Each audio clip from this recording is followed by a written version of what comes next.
एकांत में भगवान की कुछ स्तोत्र और प्रार्थना है, उनको गाइए और रोइए, प्रभु से प्रार्थना कीजिए। क्या मुझे अजपा जाप दे दीजिए, निरंतर भजन दे दीजिए, वो दे देंगे।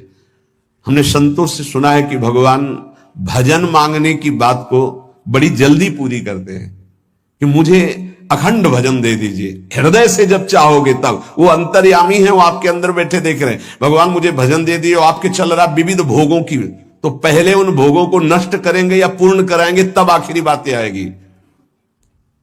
जब विभीषण जी श्री भगवान के सन्मुख गए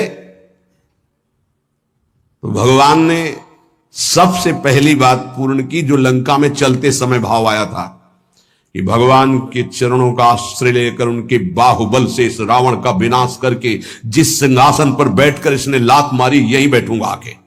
पहला काम किया, समुद्र का जल मंगाकर लंकाधिपति पद पर अभिषिक्त कर दिया। और लंकेश कह के उन्होंने कहा कि प्रभु उर्कछु प्रथम वासना रही, प्रभु पद प्रीति सरित सो वही। प्रभु आपके चरणों के दर्शन से कोई कामना नहीं। भगवान कहते नहीं, पहले कामना की थी उसकी पूर्ति ले। हम भगवान से भजन मांगेंगे, साथ में नाना प्रकार की वासनाएं हैं, तो इसीलिए जब बहुकाल करी सत्संगा, सत्संग सुनते सुनते ये दिमाग में बैठ जाता है कि भोग वासनाएं कामनाएं ये हमें फंसाने वाली हैं, हमें नहीं चाहिए। जब आपके अंदर से उदासीनता आएगी तब भजन की मांग पूरी हो जाएगी। कभी कभी भगवान का गुणानुवाद करके एकांत में रोया करे साधक। कभी रोना आता है अपने इंद्रिय और मन के विलास की पूर्ति ना होने पर। इतने मोटे मोटे आंसू गिरते, तब लगता है इतने कीमती आंसू कितने घटिया जगह में गिरा रहे हो। अरे इन्हीं से प्रभु को खरीद लेते हैं। अगर उनके लिए रो देते तो इतने करुणामय है वो कि आपको आभास होने लगता, भले हम अंतःकरण उस कोटि की व्याकुलता नहीं कि मेरे प्रभु हम पर कितनी कृपा कर रहे हो। अगर हृदय से उनको पुकारे तो निश्चित वो अनुभव में आ जाते हैं। छोटी छोटी बातों में लोग रो देते हैं, ऐसे रो देते हैं, मोटे मोटे आंसू चल रहे बात में ऐसे, और प्रभु की चर्चा हो जाए घंटों, कोई फर्क नहीं पड़ेगा। ये तो आश्चर्य लगता है। और भक्तों को चाहे जितना भीषण कष्ट हो, कभी आंसू नहीं निकल सकते। जब आंसू निकलेंगे तो भगवत भाव में निकलेंगे। कह रहे नारायण स्वामी कि अजपा जाप के लिए भगवान से प्रार्थना करो। कभी कभी एकांत में उनके स्तोत्र हैं, गुण हैं, उनको गा गा कर रो, उनसे प्रार्थना करो, हे दीन बंधु मुझे अपना अखंड भजन दे दो। जो चाहिए सब प्राप्त हो जाएगा। भजन से क्या नहीं प्राप्त हो सकता। एकांत में बैठकर रोने ऐसे प्रतिदिन जब आप नियम बना करके प्रभु से प्रार्थना करेंगे। मीराबाई जी ऐसा ही करती थी, रात्रि में गिरधर से बात करती थी, प्रार्थना करती थी।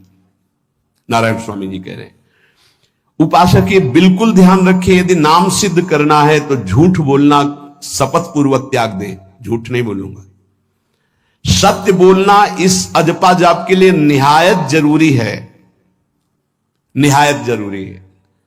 प्रार्थना है, काहे को मलिन करे जिह्वा। जब हम भगवत मार्ग में चल रहे तो ये याद भूल जाती है हमें कि हमें सत्य ही भाषण करना है, असत्य नहीं बोलना।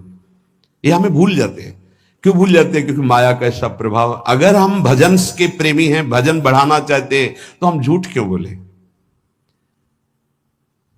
सारे जगत में जो भी तुम्हारे सामने आवे, दृष्टि से उसको जरूर देखकर एक बार प्रणाम करो, मेरे प्रभु इस जीव जंतु के रूप में, जड़ के रूप में, चैतन्य के रूप में। इससे तुम्हारे हृदय में पवित्रता बढ़ेगी, अजपा जाप चलने में सहायक होगा। सत्य बोलना, भगवान से एकांत में रोकर प्रार्थना करना, सबके प्रति भगवत भाव रखकर प्रणाम करना, जिससे तुम्हारा कहीं दोष दर्शन नहीं होगा। किसी के मन को दुखाने वाली कभी बात न कहे, किसी को दुर्वचन न कहे, किसी का वैर भाव अपने हृदय में स्वीकार न करे। ये साधन मैंने स्वयं किया है नारायण की कृपा से। इस दास को वेदांत का भी पूरा ज्ञान है और भक्ति मार्ग का भी। दोनों का आखिरी भाव समदर्शिता है, चाहे भक्ति से चाहे ज्ञान से। सब में ब्रह्म देखना, सब में वासुदेव देखना, सब में इष्ट देखना। भक्ति विषय में भजन और ज्ञान विषय में नारायण, ये दोनों बात भक्त में होनी चाहिए। भक्ति का प्रथम और अंतिम विश्राम भजन, हर समय भजन चलना, और आंतरिक ज्ञान का विषय सब में हमारे इष्ट देव। ये दो बातें जरूर होनी चाहिए परिपक्व भजनानंदी होने के लिए। अगर भगवान की प्राप्ति करनी है तो ये दो बातें बड़ी जोर की है, भजन निरंतर और जिसके भी सानिध्य में आए उसमें भगवत भाव करना। मेरे नारायण ने मुझसे कहा, वो फरमाया कि उनके पीछे पीछे मैं चलता हूं जो मेरे ऐसे भजन करने वाले भक्त होते हैं।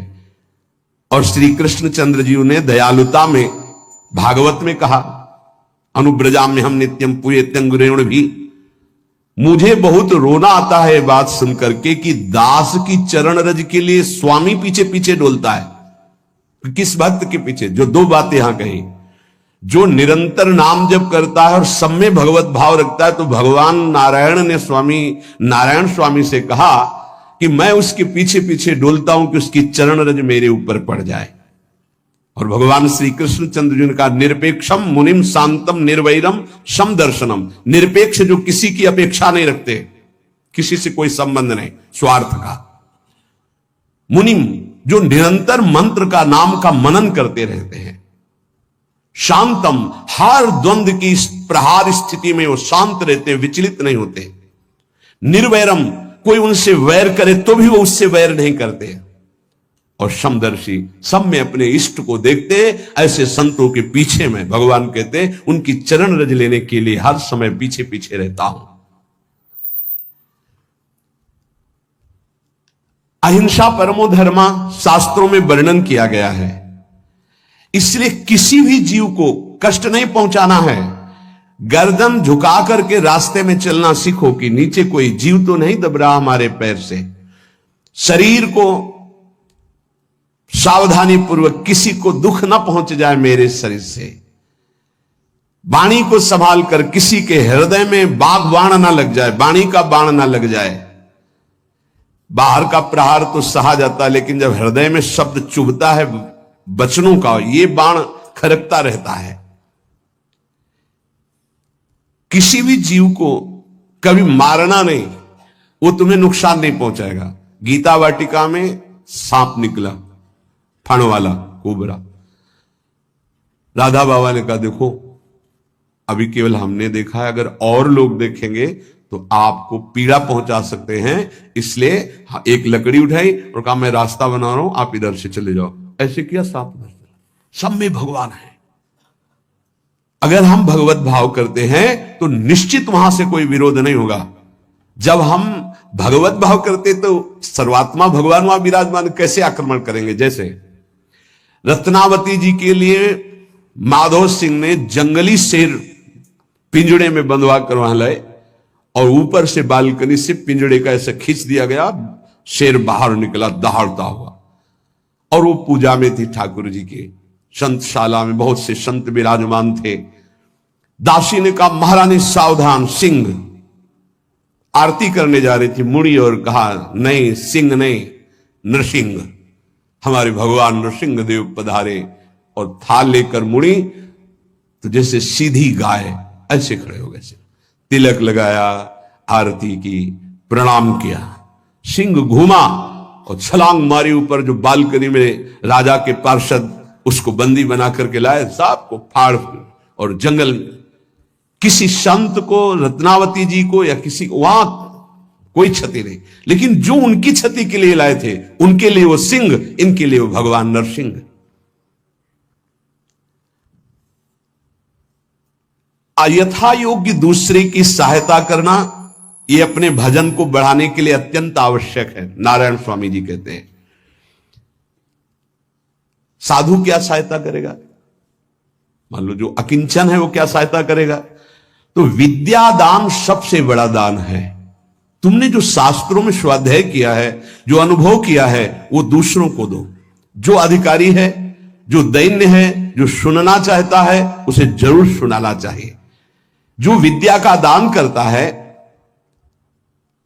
भगवान का भजन बहुत सहजता से होने लगता है दूसरे को भजन में लगाने की बात। इसीलिए जैसे आप गृहस्थ में हैं तो आप अपने परिवार के छोटे बच्चे बड़े सब 5 मिनट आप राधा राधा कहिए, आप 10 मिनट भजन कीजिए, आप स्वयं कीर्तन कीजिए, पूरे परिवार को सुनने को मिले, बहुत लाभ मिलता है।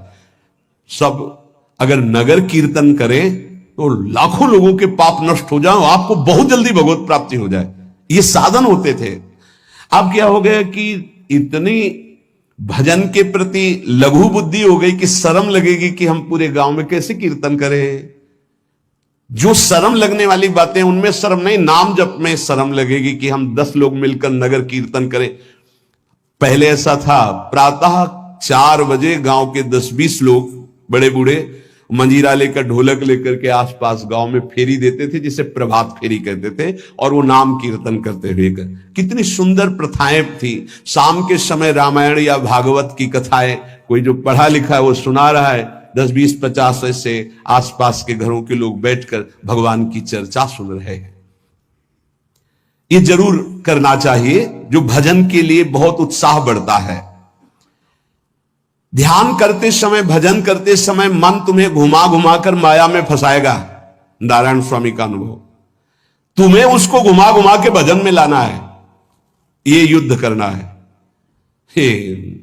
मन ने जो मांगा वही हम देने के लिए तैयार हो जाते हैं। ध्रुवदास जी कहते हैं, मन अब तक तूने जो कहा मैंने किया, मैं जो कहता हूं तुम्हें करना पड़ेगा। थोड़ा तो हिम्मत लाओ मन से लड़ने के लिए, और किसी से लड़ने की जरूरत नहीं। मन को जीत गए तो सच्चे गुरु बन जाओगे। मन को जिसने चेला बना लिया वही सच्चा गुरु नहीं। मन के सब चेला हैं, कोई बिरला ऐसा है जो मन को अपने शिष्य बना ले। बहुत ध्यान दीजिए, लाखों बार प्रश्न आते हैं ये। मन जब तुम भजन में बैठोगे तो घुमा घुमा कर माया में मारेगा, आपको वहीं गिराएगा। तुमको ये करना है कि उसे घुमा घुमा कर नाम में लाना है। चल राधा राधा राधा, तेरी एक बात नहीं सुनेंगे। इस साधन के करने से मन की शक्ति जो विषय भोगों में फंसाने वाली है वो कम हो जाती है।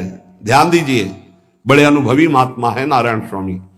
बार बार जब आप अपने मन को संसार की तरफ जाते हुए से घसीट कर नाम में लाएंगे तो वो कमजोर पड़ जाएगा और वो तुम्हारे अधीन होने लगेगा। मन जिसने अधीन कर लिया वो साक्षात भगवत स्वरूप हो जाता है। मन मार्या तन बस में की ना, हुआ भरम सब दूर, बाहर से कुछ दिखत नाही, अंदर चमके नूर। आपो त्याग जगत में बैठे नहीं किसी से काम, उनमें तू कछुअंतर नाही, संत कहो चाहे राम। वो भगवान का स्वरूप हो जाते हैं। मन की प्रत्येक स्फुरणा पर ध्यान रहे, वो तुम्हें संसार की तरफ घुमा घुमा कर मारेगा, तुम्हें घुमा के नाम में लाना है। ये साधन तुम्हें अजपा जाप में स्थित करेगा। मन रूपी दर्पण को साफ करना है। जो जो वासना आवे उस वासना को नहीं भोगना है, इससे मन रूपी दर्पण साफ हो जाएगा। जैसे जैसे तुम वासनाओं को भोगते हो वैसे वैसे मन के ऊपर परत चढ़ती चली जाती है मल की, और जैसे जैसे तुम वासनाओं को नहीं भोगते हो तो मन निर्वासनिक होता जाता है। भोगने से सुख नहीं मिलेगा, ना भोगने से सुख मिलेगा। भोगने से शांति नहीं मिलेगी, ना भोगने से शांति मिलेगी। त्यागात् शांतिरंतरम। अब बहुत बुरा बैठ गया है हमारे हृदय में कि हमारे मन में जो आए वो भोग मिल जाए, हम सुखी। बड़ी कृपा, बोले जब से भजन शुरू किया बड़ा चमत्कार, जो चाहते हो जाता है। दुर्भाग्य, ये कोई सौभाग्य है? जो मन चाहे वो पूर्ण हो जाए सौभाग्य नहीं है। फिर वो तुमको अधीन करके जो तुम नहीं चाहोगे वो भी करवा लेगा। सौभाग्य है कि मन जो चाहता है वो हम नहीं करते। जो शास्त्र में लिखा है गुरु आज्ञा, वही मन की बात मानते हैं। अभ्यास करते करते वासनाएं कम होने लगती हैं, फिर वासनाएं नष्ट हो जाती हैं, फिर स्फुरणा ही नहीं होती, अजपा जाप प्रारंभ हो जाता है। विक्षेप यही वासनाएं पहुंचा रही भजन में। भजन से जो महासुख मिलता है तुम्हें कैसे बताऊं, नारायण स्वामी कह रहे हैं। मन को वश में करने पर जो सुख मिलता है वो ब्रह्मा को भी सुख नहीं है। अब आप सोच लीजिए, मन के अधीन होने पर दुर्गति तो सब देख रहे हैं, लेकिन मन को वश में करने पर जो सुख है वो परमेष्ठी पद ब्रह्मा में भी नहीं है। इसीलिए भक्त कहता है न पारमेष्ठम न महेंद्र धिष्णम, नहीं चाहिए देवराज इंद्र का पद या ब्रह्मा का पद। ऐसा सुख स्वयं मिल गया क्योंकि मन अधीन हो गया। इसलिए इस दास ने स्वामी नारायण की कृपा से इस मन को अधीन किया। नेत्रों से जलधारा बहने लगी और हर समय नारायण की छवि नेत्रों में बस गई और जिह्वा ने प्रबल रूप धारण कर लिया। नारायण नारायण नारायण नारायण। अभी जिह्वा प्रबल रूप, समोसा चटनी ये वो कैसे नाम मीठा लगे। राधा नाम सुधा रसम, पानी आया मुंह में? नहीं।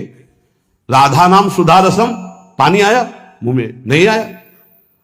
वह अभी गरम गरम समोसा चटनी ये या अमुक चीज या अमुक, मुंह में पानी आ जाएगा, क्योंकि हमारी जिह्वा का स्वाद बिगड़ गया। बोले हमारी जिह्वा प्रबल हो गई। किस बात में? रुकी नहीं रही। राधा राधा राधा राधा, जैसे राधा बाबा की। नारायण स्वामी जी कह रहे नारायण नारायण नारायण। हमने इसको कैसे वश में किया? बाजार में जाता, मिठाई की दुकान के सामने खड़े होता, जो सब चीज दिखाता, और फिर कहता नारायण नारायण नारायण, कुछ नहीं मिलेगा। चलो फल की दुकान में जाता, जगह जगह इसको हर चीज दिखाया, कुछ नहीं दिया। ये हमको जलाया और हम नारायण नारायण के द्वारा इसको शांत किया। माया ने हर चीज मंगवाकर हमारे सामने रखी पर नहीं खाया। ध्यान दीजिए, महापुरुष अपने इसको लिखने के पहले उन्होंने लिखा है कि मैं कोई लेखक नहीं हूं, मैं उन साधकों के लिए जो भगवत साक्षात्कार करना चाहते हैं उनके लिए रात्रि में अपने प्रिय नारायण का भजन रोक करके कुछ बातें लिख रहा हूं। अगर इनको स्वीकार करोगे तो आपका भी अजपा जाप चलने लगेगा, आप भी भगवत साक्षात्कार कर लेंगे। जब हमने देखा कि बहुत सुंदर सुंदर भोजन बनकर के हमारे सामने माया भेजने लगी, नारायण भेजने लगे, ऐसा नहीं कह रहे, देख लो साधक की चतुरता देखो। माया हमारे सामने अच्छा अच्छा भोजन पकवान